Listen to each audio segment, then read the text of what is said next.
গাজার যুদ্ধবিরতি হয়েছে। আমি জানি না আসলে এই যুদ্ধবিরতিটা কতদিন থাকবে, তবে যতদিনই থাকুক এতদিন আমাদের জন্য ভালো। কারণ এই এত মানুষকে হত্যা করেছে, এটা আসলে বলার মতো না।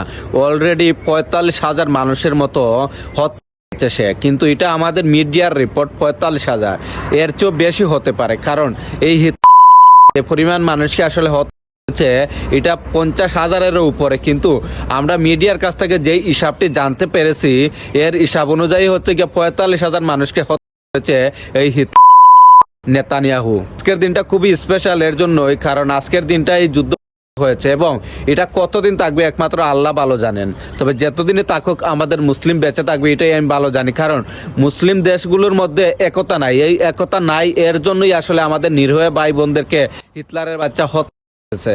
যদি আমাদের মুসলিম উম্মাহ যদি একতার মধ্যে থাকতো তাহলে এই হিটলার এই কাজটি কখনো করতে পারতো না। তবে যতদিনই বিরতি থাকুক না কেন আমাদের মানুষ সেফ থাকবে, এটা আমি বলতে পারি, যদি সে তার কথার মধ্যে থাকে।